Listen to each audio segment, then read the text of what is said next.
बिहार के शिक्षा मंत्री प्रोफेसर चंद्रशेखर के बयान के बाद देश भर में निंदा होने लगी है कि कोई रामचरितमानस पर सवाल कैसे खड़ा कर सकता है। हमारे साथ मौजूद हैं बिहार सरकार में मंत्री अशोक चौधरी जी। जिस तरह से उन्होंने रामचरितमानस पर सवाल खड़े किए हैं, किस तरह से इसको देखा जाए, क्या माना जाए? नहीं, देखिए, रामचरितमानस की जो चौपाई है, उस चौपाई को किस संदर्भ में कहा गया, ये इंपॉर्टेंट है ना, कि किस संदर्भ में उस चौपाई को तुलसीदास जी ने कहा। एक तो है कि रामचरितमानस धार्मिक भावनाओं का ग्रंथ है और बहुत से करोड़ों हिंदुओं की धार्मिक भावना रामचरितमानस से जुड़ी हुई है। हर जगह घर में सुंदरकांड और रामचरितमानस का पाठ होता है। लोगों का, बड़े बुजुर्ग जो घर में हैं, नानी, दादी, दादा, पिता, सब लोग जिनको भी मेरे पिताजी खुद रामचरितमानस का, उनको चौपाई याद था, वो खुद पाठ करते थे। तो वैसे बहुत से लोग हैं जिनको रामचरितमानस की चौपाई याद है और उसका रोज पाठ करते हैं। तो जिस धार्मिक ग्रंथ के बारे में चर्चा की गई है, माननीय शिक्षा मंत्री जी ने जो चर्चा किया है, वो किस संदर्भ में कहा गया, ये भी इंपॉर्टेंट है ना। उन्होंने कहा कि मैं अधम जाति विद्या पाए, भयऊ जथा अहि दूध पियाए। मतलब कि अगर छोटी जाति को, जो उन्होंने कहा कि अगर उसको विद्या मिलता है, वो उसी तरह से है जिस तरह से एक सांप को दूध पिलाने के बराबर है। वो उन्होंने कहा कि तुलसीदास जी ने ऐसी बात रामचरितमानस में कही है, लेकिन ये बात गलत है। गलत यह है कि उक्त पंक्ति काकभूषणी जी की है। संदर्भ यह है कि वे अपने शैव गुरु के पास शिक्षा लेने गए थे, तब गुरु ने कहा था कि शिव राम के भक्त हैं।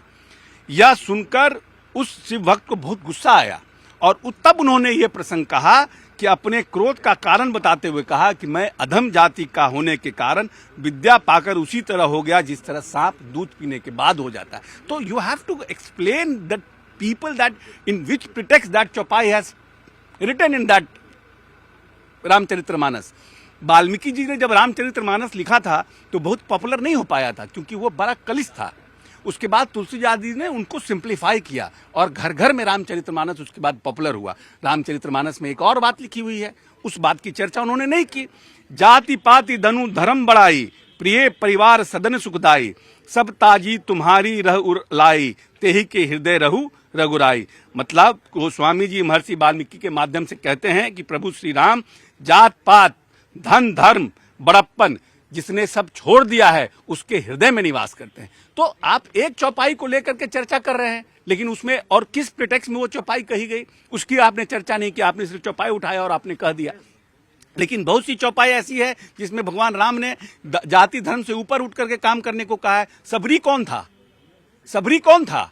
और जिसने भगवान राम को नदी पार कराया वो कौन था? वो भी तो मला था। क्या उनको माफी मांगनी चाहिए? नहीं, अब तो आरजेडी ने स्पष्ट रूप से कह दिया कि ये उनका निजी मामला है। अब वो माफी मांगे नहीं मांगे, वो उनका निजी मामला है।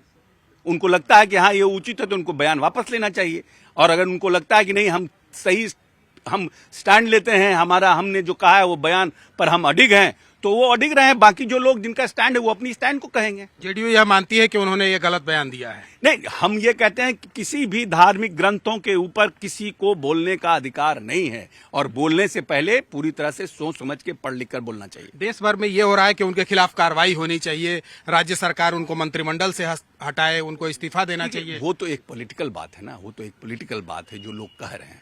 वो एक पॉलिटिकल राजनीतिक बात है कि उनको लेना चाहिए, उनको कहना चाहिए, उनको हटाना चाहिए, उनको बोलना चाहिए। वो तो आरजेडी के, भारतीय जनता पार्टी के लोग, देखिए, इस तरह के बयान से जो धार्मिक उन्माद पैदा करके राजनीति करना चाहते हैं, वैसे लोगों को बल मिलता है। इसलिए ऐसे बयानों से परहेज करना चाहिए।